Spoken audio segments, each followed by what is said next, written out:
முதல் பட்ஜெட் அவங்களை அசஸ் பண்றதுக்கான ஒரு முக்கியமான விஷயம் பட்ஜெட். ஒரு நிதி பிரச்சனை என்பது இருக்கு. இந்த ஜிஎஸ்டி அது 5 வருஷத்துக்கு மேலேயும் அந்த காம்பன்சேஷனா தமிழ்நாடு மாதிரி உற்பத்தி மாநிலங்களுக்கு எக்ஸ்டெண்ட் பண்ணணுங்கிறத பாஜக அரசாங்கம் கொடுக்கல. பிஎம்ஸ்டியை சொல்லி நமக்கு பணத்தை அவங்க மறுக்கிறாங்க. ஜிஎஸ்டியில் இருக்க பங்குகளை உரிய காலத்தில் கொடுக்கறதில்ல. நிறைய நிதிகளை டைடு ஃபண்ட்ஸா மாத்திட்டாங்க. தமிழ்நாடு அரசாங்கத்துக்கு 1,68,000 ஒவ்வொரு வீட்டுக்கும் கொடுக்க வேண்டிய நிர்பந்தம் இருக்கு. மெட்ரோ ரயிலுக்கு அந்த இன்ஃப்ராஸ்ட்ரக்சருக்கு இன்வெஸ்ட் பண்ண வேண்டியிருக்கு. இவங்க என்ன சொன்னாங்கன்னா, நாங்க இல்லைன்னு சொல்ல மாட்டோம், தேர்தல் அறிக்கையிலே அப்படி எழுதி வச்சிருக்காங்க. இப்படிலாம் கன்சர்ன் இருக்கு, இதையெல்லாம் ஒரு காரணமா சொல்ல மாட்டோம், அமல்படுத்துவோம்னு சொல்லியிருக்காங்க.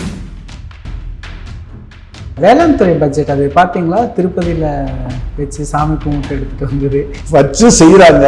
ஒவ்வொரு நாளும் இந்த ஆதரிக்கிறவங்க அவங்களுக்கு பிரச்சனை இல்லை, அவங்க கட்சியில் கொஸ்டின் வராது. வேற ஒரு கட்சியாக இருந்தால் அந்த கட்சிக்குள்ளேயே இது பிரச்சனையாகும். எனக்கு தெரிஞ்சு இந்த சாமி கும்பிடுன்னு சொல்கிறவங்க தான் சாமி மேலே நம்பிக்கை இல்லாமல் இருக்காங்க. தூணிலும் இருப்பார் துரும்பிலும் இருப்பார்னா நீங்கள் எங்கே வச்சு சாமி கும்பிடலாம்ல, உங்கள் செக்ரட்டேரியட்டில் வச்சே சாமி கும்பிடலாம்ல. இதை எடுத்துக்கிட்டு அங்கே போகணும். எங்கேயோ மிஸ் ஆயிடுச்சுன்னா என்ன ஆகும்?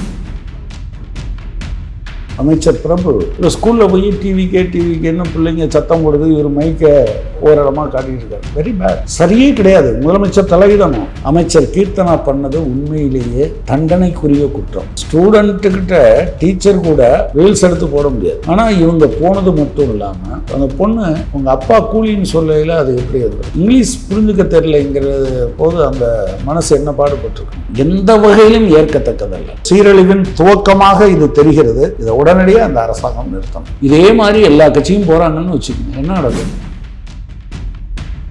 தமிழ்நாட்டுடைய அரசியல் ஒரு அரசியல் இதே இல்லாமல் ஒரு சோசியல் மீடியா அரசியல், அதுக்கான கண்டென்ட் அப்படிதான் தெரியுது.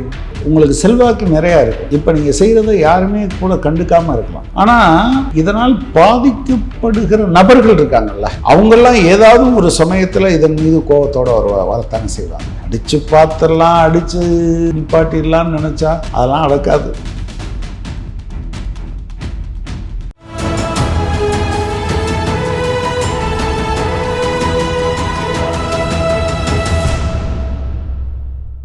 தமிழரம் நேயர்களுக்கு வணக்கம். இன்று நம்மிடையே மார்க்சிஸ்ட் கம்யூனிஸ்ட் கட்சியின் மாநில செயற்குழு உறுப்பினர் திரு கனகராஜ் அவர்கள் இணைந்துள்ளார்.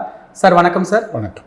முதல் பட்ஜெட் அவங்கள அசஸ் பண்ணுறதுக்கான ஒரு முக்கியமான விஷயம் பட்ஜெட்டு. நான் என்ன நினைக்கிறேன்னா, ஓகே, எல்லா மாநில அரசாங்கங்களுக்கும் ஒரு அது என்ன சொல்கிறது, ஒரு நிதி பிரச்சனை என்பது இருக்குது. திமுகவுக்கும் இருந்தது. அதுவும் நீங்கள் ஒன்று நவீன தாராளமய கொள்கைகள் அமலாக்கப்பட்ட பிறகு மாநிலங்களுக்கு வருவாயில் ஒரு பெரிய பிரச்சனை. ரெண்டாவது பெரிய விஷயம் 2017 அவங்க கொண்டு வந்த இந்த ஜிஎஸ்டி. அது 5 வருஷத்துக்கு மேலேயும் அந்த காம்பன்சேஷனாக தமிழ்நாடு மாதிரி உற்பத்தி மாநிலங்களுக்கு எக்ஸ்டெண்ட் பண்ணணுங்கிறத பாஜக அரசாங்கம் கொடுக்கல. மூணாவது விஷயம் பிஎம்ஸ்டியை சொல்லி நமக்கு பணத்தை அவங்க மறுக்கிறாங்க. நாலாவது விஷயம் ஜிஎஸ்டியில் இருக்க பங்குகளை உரிய காலத்தில் கொடுக்கறதில்ல. அஞ்சாவது விஷயம் நிறைய நிதிகளை டைடு ஃபண்ட்ஸாக மாற்றிட்டாங்க. டைடு ஃபண்ட்ஸ்னால் என்னென்னா, ஒரு இந்த சாலை 100 கோடி ரூபாய் 75 கோடி ரூபாய் ஒன்றிய அரசாங்கம் தரும்னா, நீங்கள் 25 கோடி ரூபாய் அதில் இன்வெஸ்ட் பண்ணுறதுக்கு உங்களுக்கு வாய்ப்பு இருந்தால் தான் அந்த 75 கோடியை வாங்க முடியும். அப்படி டைடு ஃபண்ட்ஸ் கிட்டத்தட்ட இந்த உள்ளாட்சி அமைப்புகளுக்கு கொடுக்குற டைடு ஃபண்ட்ஸில் 60% வரை அந்த நிதி டைடு ஃபண்ட்ஸாக மாறுது. அப்புறம் சென்ட்ரலி ஸ்பான்சர்டு ஸ்கீம்ஸ் அப்படின்னு வச்சுருக்காங்கல்ல. இப்போ உதாரணமாக நம்ம அது என்ன சொல்கிறது, வீடு கட்டும் பிஎம் ஆவாஸ் யோஜனா இருக்கு. அதில் வெறும் 1,20,000 ரூபாயில் வீடு கட்டணும்னு சொல்லி அதில் 60% 72,000 மட்டும் கொடுப்பாங்க. தமிழ்நாட்டில் அப்படி வீடே கட்ட முடியாது. ஸோ 2,40,000 ரூபா ஸ்டேட் கவர்மெண்ட்டு கொடுக்குறது. ஸோ ஒரு வீடு கட்டுறதுக்கு வேறு ஒரு மாநிலமாக இருந்தால் அந்த 1,20,000 வரக்கூடிய இந்த 72,000 போக மீதி இருக்க 48,000 கொடுத்தா போகும்.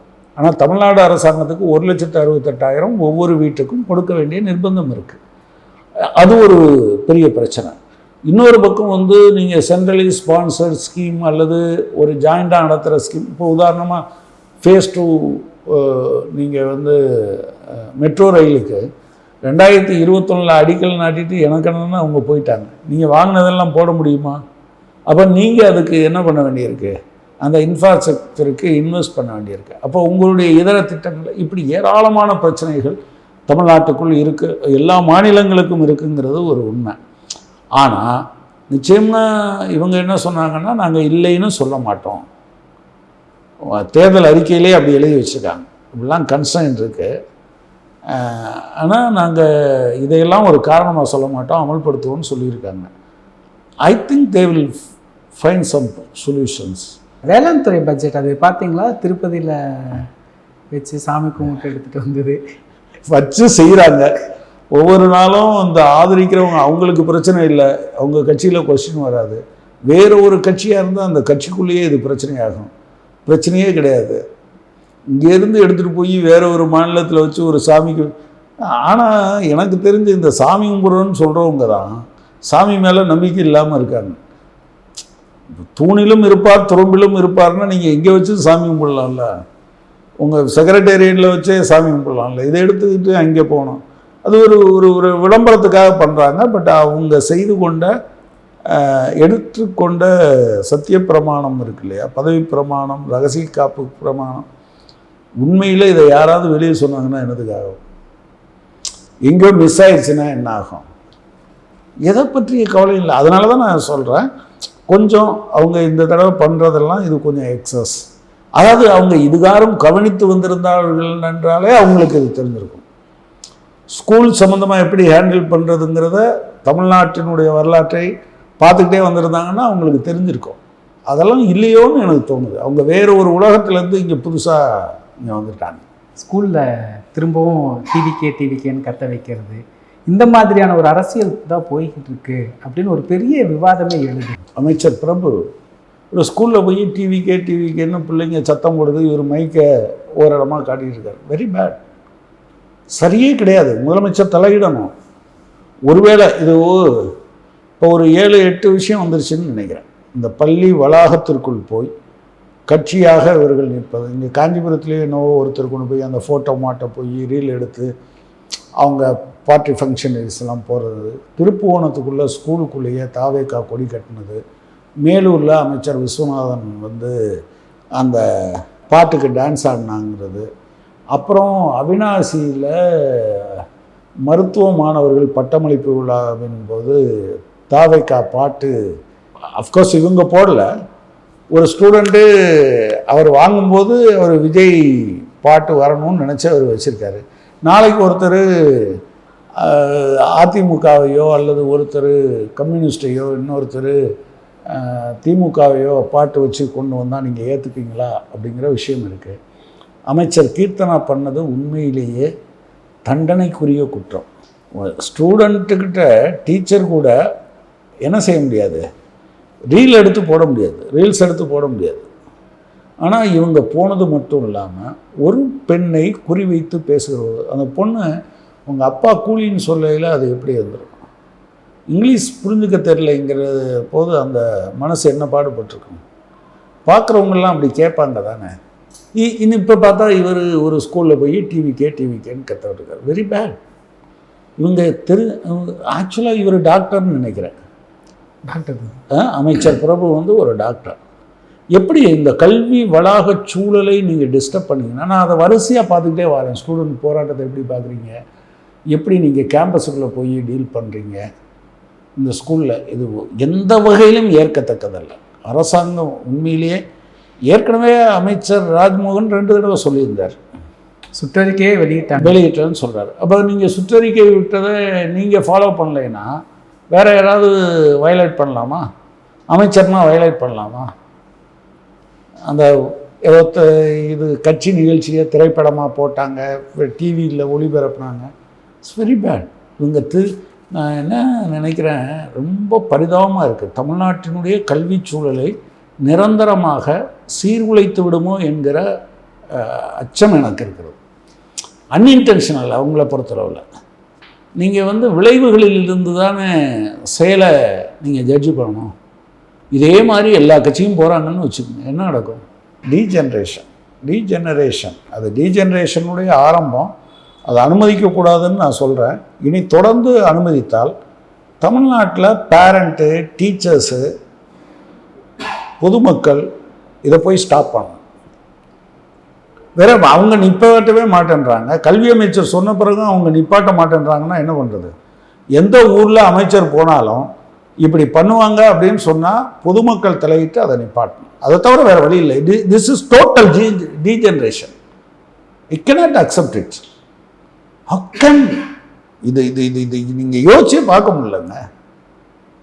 இன்னும் பெரிய படிப்பாளிகள்லாம் உங்கள் பக்கத்தில் இருக்காங்க. பல இடங்கள்லையும் அனுபவம் மிக்கவர்கள் இருக்காங்க. இதை சொல்கிறாங்களா இல்லையான்னு தெரில. ஒருவேளை நல்லதுன்னு நினைக்கிறாங்களான்னு தெரில. நாளைக்கு இன்னொருத்தர் கேட்பார், எனக்கு இது வேணும் அப்படின்னு சொல்லி, இந்த உரிமை வேணும்னு கேட்பார்ல. கேட்டால் என்ன பண்ணுவீங்க? Total degeneration. அது அதனுடைய துவக்கம். இந்த சீரழிவின் துவக்கமாக இது தெரிகிறது. இதை உடனடியாக அந்த அரசாங்கம் நிறுத்தணும். தமிழ்நாட்டுடைய அரசியல் ஒரு அரசியல் இதே இல்லாமல் ஒரு சோசியல் மீடியா அரசியல், அதுக்கான கண்டென்ட் அப்படிதான் தெரியுது. இல்லை, நான் அப்படி பார்க்கல. அதுக்கு இன்னும் கொஞ்சம் அவங்க ஏற்கனவே இருந்த மோடில் இருந்து வரணும். இப்போ நீங்கள் ஃபேக்ட் செக்னா அதுக்கு அவங்க அப்பாயின்ட் பண்ணுறது, அப்புறம் அவங்க அட்வைசராக அந்த ஜோசியரை அப்பாயின்ட் பண்ணது, இந்த மாதிரி பல விஷயங்கள் இருக்குது. நீங்கள் உங்களுக்கு செல்வாக்கு நிறையா இருக்கும். இப்போ நீங்கள் செய்கிறத யாருமே கூட கண்டுக்காமல் இருக்கலாம். ஆனால் இதனால் பாதிக்கப்படுகிற நபர்கள் இருக்காங்கல்ல, அவங்கெல்லாம் ஏதாவது ஒரு சமயத்தில் இதன் மீது கோபத்தோடு வரத்தானே செய்வாங்க. அதை அவங்க புரிஞ்சுக்கிறாங்களான்னு தெரில அவங்க அட்வைசர்ஸ், அல்லது ரெப்ரெசிவ் மெசர்ஸே பெட்டர், அடித்து பார்த்துடலான்னு நினைக்கிறாங்களான்னு எனக்கு தெரில. அடித்து பார்த்துடலாம், அடித்து நிப்பாட்டிடலான்னு நினச்சா அதெல்லாம் நடக்காது. மாணிக்கம் தாக்கூர் கூட ஒரு பெரிய அண்ணன் மாதிரி பேசுறதை பார்க்குறீங்களா சார்? ஒரு மதச்சார்பற்ற சக்திகளை ஒன்றிணைக்கிற மாதிரி ஒன்றும் தெரியல. அவரும் இப்போ தானே புதுசாக வந்திருக்காரு. சரி, we have to give some allowance. இம்மிடியேட்டாக ஒரு பொறுப்புக்கு வந்த பிறகு இப்போ சில பேருக்கு அப்படி தோணும். இப்போ நேற்று கூட நீங்கள் ஒரு லைட்டர் வெயினில் நீங்களும் நானும் பேசும்போது எங்கள் தலைவர் வந்தார், மழை வந்துருச்சு அப்படின்னு. அப்போ இனிமேல் காவிரியில் அந்த அரசாங்கம் இருந்தாலும் திறந்து விடாது, நீங்கள் மழை வேணும்னா ராகுல் காந்தியை வர சொல்லுங்க நான் சொல்ல முடியும். வந்த பிறகு அது மழை பெய்யலைன்னா என்ன சொல்கிறது? சரி, நீங்கள் ஒரு சீரியஸான விஷயத்தை ஒரு பொலிட்டிக்கல் டிஸ்கோர்ஸில் இதெல்லாம் ரொம்ப கேர்ஃபுல்லாக டீல் பண்ணப்பட வேண்டிய விஷயங்கள் என்று நினைக்கிறேன். பட் எனிவே, அவர் இவ்வளோ நாள் பார்லிமெண்ட்டில் இருந்திருக்காரு, அனுபவம் இருக்குது. தலைவருங்கிற முறையில் அதெல்லாம் சுதாரிச்சிருவாங்க. தாவேக்கா ஐடி விங்கில் வேலை செஞ்சவங்க, தாவேக்காவில் வேலை செஞ்சவங்களுக்கெல்லாம் அரசு பொறுப்பில் கொண்டு வர்றது, ஃபேட் செக்காக அப்படியே கொண்டு வராங்க. ஒரு அறிவிப்பு இல்லை, ஒரு அனௌன்ஸ்மெண்ட் இல்லை, ஒரு அக்கௌண்டபிலிட்டி இல்லை. எப்படி பார்க்குறீங்க? அதான் எனக்கு கொஞ்சம் அவங்களுக்கு யார் ஐடியா கொடுக்குறாங்கன்னு தெரியல. இதெல்லாம் நாளைக்கு சேலஞ்ச் பண்ணப்படலாம். ஏற்கனவே ஏராளமான ஒரு ஃபேக் நியூஸ் வருது, அதுக்கு டிவிக்கு ஐடிவிங்க தான் காரணமாக இருக்குன்னு சொல்லும்போது அதில் இருக்க ஒருத்தரை ஃபேக்ட் செக்குக்கு போடுறேங்கிறது இருக்குல்ல, என்ன இப்போ கெட்டு போக போகுது? வேறு இன்னொருத்தரை நியூட்ரலாக போடலாம், இவரை செகண்ட் இன் கமாண்டாக போடலாம். இதெல்லாம் ஒரு ஒரு ஏற்கனவே ஒவ்வொரு தடவையும் எவ்வளோ தூரம் நீங்கள் சொல்லுவீங்க? முதல்ல ஜோசியரை போட்டாங்க, ஏங்க இது வேண்டான்னு சொன்னோன்னா சரின்னு விட்டாங்க. இப்போ நினச்சிருப்பாங்க போல இருக்குது, ஒவ்வொரு தடவையும் இவங்க வேண்டான்னு சொன்னால் நம்ம யாரை போடுறது அப்படின்னு சொல்லி. நிச்சயமாக தங்களுக்கு நம்பிக்கையான ஆட்களை போட வேண்டும் என்று அவர்கள் நினைப்பதில் நம்ம ஒன்றும் மாற்று கருத்தெல்லாம் கிடையாது. எதிரான ஆளையாக கொண்டாந்து வைப்பாங்க. பட் அதே சமயத்தில் ஏன் நீதி வழங்கப்பட்டது மட்டுமல்ல, வழங்கப்பட்டதாக தெரியவும் செய்யணும்னு சொல்கிறோம். இதெல்லாம் ஒரு மூடு மந்திரமாக ரொம்ப எந்த விதமான ஒரு அரசு பணத்தை நீங்கள் டெண்டரை நாங்கள் ஓப்பனாக இருப்போங்கிறது இல்லை. எல்லாத்துக்குமே அறிவிப்பு வேணும்ல, அறிவிப்பே கொடுக்க மாட்டீங்கன்னா என்ன பண்ணுறது? அதுதான் பிரச்சனை. இந்த தமிழகம் அப்படிங்கிறது, தமிழ்நாடுங்கிறது தமிழகம், அந்த முன்னாடி இருந்த ஆளுநர் விரும்பின மாதிரி அந்த ஒரு செயல்பாடுகள் எல்லாம் ஒரு வகையில் ஒரு சந்தேகத்துக்கு உரியற மாதிரி தான் இவங்களுடைய செயல்பாடு இருக்குது. அதாவது அதுதான் சொல்கிறோம், அவங்க பிஜேபிக்கு எதிராக எதுவும் பேசுகிறதில்ல, சோஃபார் பேசுகிறதில்ல. அப்படியெல்லாம் இருந்திருந்தால் தான் தேர்தலுக்கு முன்னாலேயே சில கட்சிகள் அவங்களோட சேர்ந்துருப்பாங்க. எல்லாத்துக்கும் இருந்த டச் ஸ்டோனாக இருந்தது பிஜேபி ஆதரவில் இருக்காங்களா எதிர்ப்பில் இருக்காங்களா என்பது மட்டும்தான். வேறு சாய்ஸே இல்லாமல் இருந்ததுக்கான காரணம் எனக்கு தெரிஞ்சு திமுக தலைவர் அந்த கட்சியினுடைய இடைமட்ட தலைவர்கள் எப்படி பேசினாலும் திமுக தலைவர் எனக்கு தெரிஞ்சு right from the beginning anti BJP ங்கிறத ஐடியாலஜிக்கல் பொசிஷன்லேருந்து நிறைய அட்டாக் பண்ணியிருக்காரு. கடைசி வரை அவரை கன்சிஸ்டண்ட்டாக பண்ணிகிட்டு இருந்தார். அது ஒரு முக்கியமான காரணம். அந்த கூட்டணியை அப்படி இன்டாக்டாக வச்சுருந்ததுக்கு அது ஒரு முக்கியமான காரணம். பட் இந்த காலத்தில் இவங்க இப்படி பண்ணலைங்கிறது மட்டும் இல்லை, சில செயல்பாடுகள்லையும் அப்படி இருக்கிறது. ஒருவேளை அவ்வளோ அரக்கண்டா இருக்கிறதுனால தான் நரேந்திர மோடி இவ்வளோ நாள் தாக்கு பிடிக்கிறார். சில சிமிலாரிட்டிஸை பேசுகிறாங்கல்ல. இப்போ பத்திரிகைக்காரங்க அவங்களை ஆதரிக்கிறவங்களே சில பேரை நான் சந்தித்த போது என்ன சொல்கிறாங்கன்னா, ப்ரெஸ்ஸை சந்திக்காமல் இருக்கிறது, கொஞ்சம் போலீஸினுடைய இந்த மாதிரியான விஷயம், பிறகு சில விஷயங்களில் வெளிப்படைத்தன்மை இல்லாமல் இருப்பது. இப்போ ஞானேஷ்குமார் வந்ததுனால ஞானேஷ்குமாரை நீங்கள் கோர்ட்டுக்கு போன பிறகு மாற்ற முடிஞ்சதா என்ன? ஸோ அப்படி அதாவது பிடிவாதமாக நான் நினச்சா தான் செய்வேன் இருந்தால் அது பெட்டர்னு நினைக்கிறாங்க போல தோணுது. ஆனால் அது நல்லது இல்லைன்னு அவங்கள ரொம்ப ஆதரித்து பேசுகிற ஒரு பத்திரிகையாளர் என்கிட்ட பேசினார். சமீபத்தில் அந்த கூட்டணி கட்சியில் விசிகாவுடைய ஆளுநர் சானவாஸ் அவர் கூட சொல்லியிருந்தாரு, பாஜகவுடைய ஆட்சி தான் நடக்குது அப்படின்னு. நீங்கள் அப்படி நினைக்கிறீங்களா? அந்த மாதிரி செயல்படுதா அந்த அரசு? இல்லை, நான் அந்த தூரத்துக்கு போகலை. ஆனால் கிரிட்டிசைஸ் பண்ண வேண்டிய இடங்களில் அவங்க பாஜகவை கிரிட்டிசைஸ் பண்ணலை. நான் அந்த சிமிலாரிட்டிஸ் எல்லாம் நான் பார்க்குறேன். பட் அப்படித்தான் நான் முடிவு பண்ணிட்டேன்னா இந்த அரசாங்கத்துக்கு எங்களுக்கு ஒன்று தாங்க, அது ஒன்று தாங்க ஹால்மார்க்கு. அவங்க மதச்சார்பின்மைக்கு ஆதரவாக இருப்பார்கள் என்பது தான். பிஜேபியை ஆதரிப்பது என்பது மதச்சார்பின்மைக்கு நேர் எதிர் நிலை எடுப்பது. அப்படி இருந்தால் எங்கள் நிலைப்பாடை நாங்கள் மாற்றிப்போம். டீவியேஷன்ஸ் இருக்குது, சிலது இருக்குன்னா ஓகே, ஏன்னா நாங்கள் புரிஞ்சுக்கிட்டு தானே இருக்கோம். ஆனால் அவங்க ரிட்டனாக கொடுத்ததில் மதச்சார்பற்ற அரசாகத்தான் இது திகழ்வும் சொல்லியிருக்காங்க. பல டீவியேஷன்ஸ் இந்த காலத்தில் பார்த்துருக்கோம், நாங்கள் சுட்டி காட்டியிருக்கோம். சில விஷயங்களில் அவங்க கோர்ட்டுக்கும் போயிருக்காங்க அப்பீலுக்கு. இப்போ நாங்கள் சொன்னோம், நீங்கள் இந்த பக்ரீத்தை ஒட்டி விலங்குகள் பலியிட தடை என்று வந்தது அப்பீல் போகணுன்னா அப்பீல் போயிருக்காங்க. இஸ்லாமியர்களுக்கு இடஒதுக்கீடு, மதமாறிய இஸ்லாமியர்கள் அந்த 3.5% இடஒதுக்கீடு அவங்களுக்கு கிடையாதுன்னு சென்னை உயர்நீதிமன்றத்தினுடைய மதுரை கிளை சொல்லியிருக்க தீர்ப்பு டோட்டலி அது நேர் எதிரானது. அப்போ நாங்கள் அப்பீல் போகிறோம்னு சொல்லியிருக்காங்க. இப்படி சில விஷயங்கள் பண்ணியிருக்காங்க. We have to wait. நிகழ்கால அரசியல் குறித்து பல தகவல்களை பகிர்ந்து கொண்டதுக்கு நன்றி. நன்றி. இதே போன்று நிகழ்கால அரசியலின் சாரம்சங்களை அரசியல் ஆளுமைகளின் நேர்காணல் வழியே தொடர்ந்து காண தமிழ் நிறம் வலையொலியை சப்ஸ்கிரைப் செய்யுங்கள். தங்களின் மேலான கருத்துக்களை கருத்துளை பெட்டியில் பதிவிடுங்கள். நன்றி, வணக்கம்.